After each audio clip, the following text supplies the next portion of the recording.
പ്രകാശ് ഇപ്പോൾ UDF convener മാധ്യമങ്ങളെ കാണുന്നുണ്ട്. തിരുവനന്തപുരത്ത് 12 മണിക്ക് അല്പസമയത്തോട് KPCC അധ്യക്ഷൻ കണ്ണൂർ ഇരിട്ടിയിൽ മാധ്യമങ്ങളെ കാണുന്നുണ്ട്. അതുകൊണ്ട് ഈ വിഷയത്തിൽ കോൺഗ്രസ് നേതാക്കൾ പ്രതികരിച്ചു തുടങ്ങി. അവർ നിലപാട് പറയാൻ ശ്രമിക്കുന്നു എന്നതാണ്. ബിന്ദു കൃഷ്ണനുണ്ട്. അങ്ങനെ പറഞ്ഞാൽ എന്തിനേറെ പറയുന്നു, AICCയുടെ KC വേണുഗോപാലിന്റെ ഭാര്യ പോലും സാധാരണഗതിയിൽ രാഷ്ട്രീയ പോസ്റ്റൊന്നും ഇടാത്ത അവർ പോലും രാഹുലിനെ കുറിച്ച് സ്ത്രീകൾ ഭയത്തോടെയാണ് ചർച്ച ചെയ്യുന്നത് എന്നിടേണ്ടി വന്ന ഒരു അവസ്ഥ.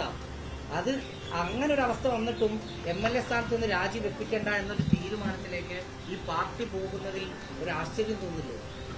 എന്ത് ഐശ്വര്യമാണ് ഞങ്ങൾക്കുള്ളത്? ഞങ്ങൾക്ക് അങ്ങനെ ഐശ്വര്യമൊന്നും നിങ്ങൾക്കുള്ളതുപോലെയൊന്നും ഞങ്ങൾക്കില്ല. നിങ്ങൾ നിങ്ങൾ തെറ്റിദ്ധരിക്കേണ്ട. ഞങ്ങളെ സംബന്ധിച്ചിടത്തോളം ഞങ്ങൾക്ക് ജനാധിപത്യ പാർട്ടി എന്നുള്ള നിലയിൽ കൂട്ടായി ഞങ്ങൾ ആലോചിക്കണം. നേതാക്കന്മാർ ഒന്നും രണ്ടും അല്ല, നിരവധി നേതാക്കന്മാർ ഞങ്ങളോടൊപ്പം ഉണ്ട്. ആ നിരവധി മുതിർന്ന നേതാക്കന്മാർ, വെറും നേതാക്കന്മാരെന്ന് മാത്രം പറയാൻ പറ്റില്ല, മുതിർന്ന നേതാക്കന്മാരുണ്ട്. അപ്പൊ തീർച്ചയായിട്ടും ആ മുതിർന്ന നേതാക്കന്മാരുമായി ചർച്ച ചെയ്തതിന്റെ അടിസ്ഥാനത്തിൽ മറ്റഭിപ്രായങ്ങൾ കൂടി തേടിയെടുത്തതിന് ശേഷമായിരിക്കും ഒരു തീരുമാനം ഉണ്ടാകാൻ പോകുന്നത്. ആ തീരുമാനം നിങ്ങളെ KPCCയുടെ പ്രസിഡന്റ് എന്ന് ഞാനൊന്ന് പറഞ്ഞ് അവസാനിപ്പിക്കട്ടെ. KPCCയുടെ പ്രസിഡന്റ് എന്നുള്ള നിലയിൽ അദ്ദേഹം നിങ്ങളെ ആ തീരുമാനം അറിയിക്കും.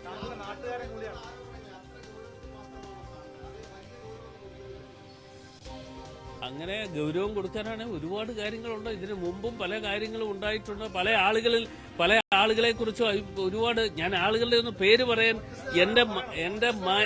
എന്റെ മാന്യതയ്ക്ക് യോജിക്കാത്തതായതുകൊണ്ട് ഞാൻ ആളുകളുടെ പേരൊന്നും പറയുന്നില്ല.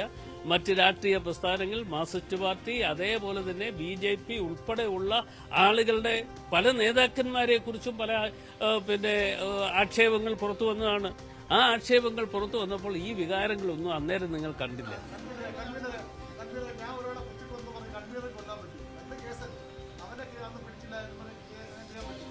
അല്ല, അത് പിടിക്കാൻ പറ്റാത്തതുകൊണ്ടല്ലോ. പിടിച്ചു എന്നിട്ടും രക്ഷപ്പെട്ടു. എങ്ങനെ രക്ഷപ്പെട്ടു? അന്ന് പറഞ്ഞു ഞങ്ങളുടെ പാർട്ടി തീരുമാനിക്കും, പാർട്ടി കമ്മീഷൻ വെക്കും, പാർട്ടി തീരുമാനിക്കും എന്നാണ് പറഞ്ഞത്. അതൊക്കെ നമ്മള് ചെകഞ്ഞെടുത്ത് പഴയ കാര്യങ്ങൾ കൂടി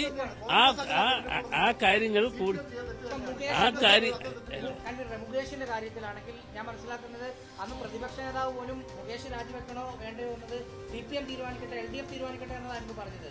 രാജി ആവശ്യപ്പെട്ടിരുന്നില്ല. ഇന്നിപ്പോ നേരെ തിരിച്ചല്ലേ പറയുന്നത്. CPM ഇപ്പൊ തീരുമാനം പറയുന്നത്, CPM പറയുന്നത് രാഹുലിനെതിരെ നടപടിയെടുക്കണം. അവർക്ക് പറയാനുള്ള എന്ത് ധാർമ്മികമായ ഉത്തരവാദിത്വമാണ്, എന്ത് ചുമതലയാണ് അവർക്കുള്ളത്? അവർ വെറുതെ പറഞ്ഞിട്ട് കാര്യമുണ്ടോ? അവരുടെ പാർട്ടിയുടെ കാര്യങ്ങൾ ആദ്യം നോക്കണം. അതല്ലാതെ കണ്ട് കോൺഗ്രസ് പ്രസ്ഥാനത്തിന്റെ കാര്യങ്ങൾ ഞങ്ങൾ ഇപ്പോൾ നോക്കും. ഞങ്ങള് അതല്ലേ പറഞ്ഞേ, ഞങ്ങൾ കൂട്ടായി എല്ലാവരുമായി ആശയവിനിമയം നടത്തും. ആ ആശയവിനിമയം നടത്തിയതിനു ശേഷം എന്ത് എടുക്കണം എന്ന് ഞങ്ങൾ ഒരു അന്തിമമായ തീരുമാനം ബഹുമാനപ്പെട്ട KPCCയുടെ പ്രസിഡന്റ് അദ്ദേഹം ഉത്തരവാദിത്വത്തോടുകൂടി അദ്ദേഹം ഡിക്ലെയർ ചെയ്യും. അതുതന്നെ, അത് പാർട്ടി നടപടി എന്ന് പറയുമ്പോൾ അദ്ദേഹം ഇപ്പൊ പാർട്ടിയുടെ MLA ആണ്. അപ്പോൾ തീർച്ചയായിട്ടും പാർട്ടിയുടെ MLA എന്നുള്ള നിലയിൽ അത് പ്രഖ്യാപിക്കേണ്ടത് KPCCയുടെ പ്രസിഡന്റാണ്. അദ്ദേഹം പ്രഖ്യാപിക്കും. അല്ല, ഞാൻ അങ്ങനെ പറയുന്നില്ല. അത് KPCC പ്രസിഡന്റ് പറയട്ടെ, അദ്ദേഹം പറയും. വലിയ താമസമില്ല. ഇന്നോ അല്ലെങ്കിൽ ഈ അടുത്ത സമയത്ത് എപ്പോഴാണെന്ന് വെച്ചാൽ അദ്ദേഹത്തിന്റെ സൗകര്യം അനുസരിച്ച് അദ്ദേഹം ഈ കാര്യങ്ങൾ പറയും. ഇപ്പൊ കഴിഞ്ഞല്ലേ ഉള്ളൂ, വീണ്ടും ഉണ്ടാവും. അല്ല, കഴിഞ്ഞതിന്റെ ക്ഷീണം അത് നിങ്ങൾക്കാ ഉള്ളത്. നിങ്ങൾ പറയുന്ന പോലുള്ള ക്ഷീണം, റിപ്പോർട്ടർ ചാനലിലുള്ള ക്ഷീണമൊന്നും ഞങ്ങൾക്കില്ല. ഞങ്ങൾ അന്തസ്സായിട്ട് രാഷ്ട്രീയ പ്രവർത്തനം നടത്തുന്നതാണ്.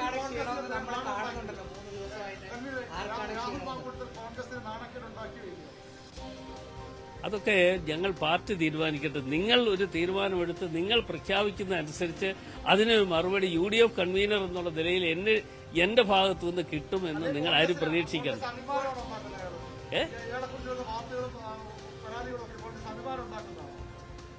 അല്ല, അത് ഞങ്ങൾ കാര്യങ്ങളൊന്നും ആലോചിക്കട്ടെ, ഞങ്ങൾ ചിന്തിക്കട്ടെ. അതിനുശേഷം ഞങ്ങൾ അതിന് തീരുമാനമെടുക്കും.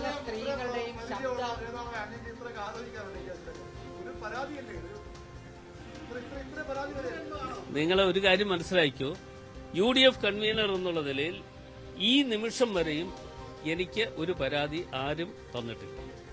ആ പരാതി തരാത്തിടത്തോളം കാലം ആ പരാതിയുടെ നിജസ്ഥിതിയെക്കുറിച്ച് അന്വേഷിക്കുകയും കാര്യങ്ങൾ പറയുകയും ചെയ്യണമെങ്കിൽ ഒരു പരാതി കിട്ടണം. ഇതില്ല, ഞാൻ ഇത് ചോദിച്ചതിന്റെ ഒരു ചോദ്യം ഒന്ന് പൂർത്തീകരിക്കട്ടെ. ആ പരാതി വന്നതിന് ശേഷം ആ പരാതി വന്നാൽ അക്കാര്യങ്ങളെക്കുറിച്ച് അന്വേഷിക്കും. ശരിയോ തെറ്റോ എന്നതിനെക്കുറിച്ച് അന്വേഷണം നടത്തും. ആ അന്വേഷണം നടത്തിയിട്ട് കാര്യങ്ങൾ നിങ്ങളോട് മറുപടി പറയും. ഈ പുറത്ത് വന്ന കുറെ ശബ്ദ സംഭാഷണങ്ങളൊക്കെ താങ്കൾ സ്വാഭാവികമായിട്ട് കേട്ടിട്ടുണ്ടാവുമല്ലോ.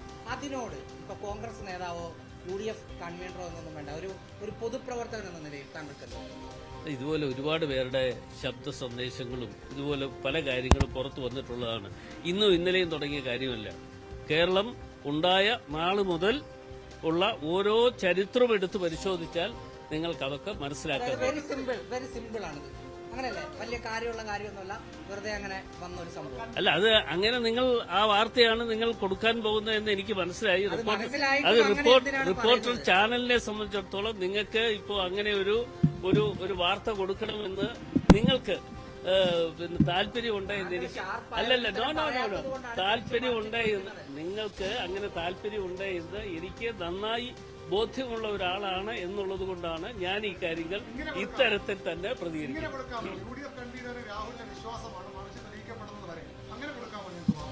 അതിപ്പോ വാർത്ത ഇപ്പൊ അത് അല്ല, ഞാൻ പറഞ്ഞല്ലോ, അത് അതിനകത്ത് KPCC പ്രസിഡന്റ് എന്നുള്ള നിലയിൽ അദ്ദേഹം ഈ കാര്യങ്ങൾ നിങ്ങളോട് വിശദീകരിക്കുന്നതാണ്. ആ വിശദീകരണം വരട്ടെ, നമുക്ക് അന്നേരം നോക്കാം.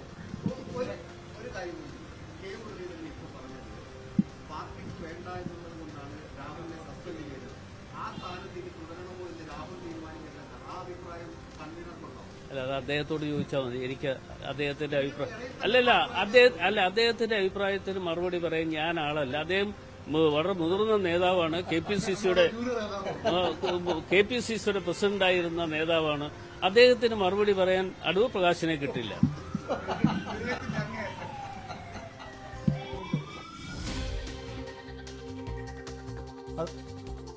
അതാണ് ഈ വിഷയത്തിൽ അടൂർ പ്രകാശ് UDF കൺവീനർ നടത്തിയ പ്രതികരണം. എന്തായാലും കോൺഗ്രസ് നേതാക്കളെ സംബന്ധിച്ച് ഒരു പരസ്യ പ്രതികരണം നടത്തുമ്പോൾ ആശയക്കുഴപ്പങ്ങൾ പലതാണ്. ഇതിൽ അടൂർ പ്രകാശ് പറഞ്ഞ് അവസാനിപ്പിക്കുന്ന ഒരു കാര്യം, തീരുമാനം ഔദ്യോഗികമായി പ്രഖ്യാപിക്കപ്പെട്ടിട്ടില്ല എന്നതാണ്. ഇപ്പോഴും കോൺഗ്രസ് ഒരു സസ്പെൻസ് നിർത്തി തന്നെയാണ് പോകുന്നത്. ഇതിനിടയിലാണ് 12 മണിക്ക് അല്പസമയത്തിനുള്ളിൽ സണ്ണി ജോസഫ് KPCC പ്രസിഡന്റ് മാധ്യമങ്ങളെ കാണും. അദ്ദേഹം എന്താണ് പറയുന്നത് എന്നത് വളരെ പ്രധാനപ്പെട്ടതാണ്. ഒരുപക്ഷേ പാർട്ടി നടപടിയെങ്കിൽ അക്കാര്യം പറയേണ്ടത് അദ്ദേഹം തന്നെയാണ്. സസ്പെൻഷൻ എന്ന തീരുമാനത്തിലേക്കാണ്. പക്ഷേ എങ്ങനെ കോൺഗ്രസിന് അങ്ങനെ ഒരു നിലപാടെടുത്ത് മുന്നോട്ട് പോകാനാവും, രാഷ്ട്രീയമായി ഇതിനെ എങ്ങനെ പ്രതിരോധിച്ച് മുന്നോട്ട് പോകാനാകും എന്ന വലിയ ചോദ്യം കൂടിയുണ്ട്. ഇതിനിടയിലാണ് വനിതാ അംഗങ്ങൾ അടക്കം വ്യാപകമായ സൈബർ ആക്രമണത്തിന് വിധേയരാവുന്നത്.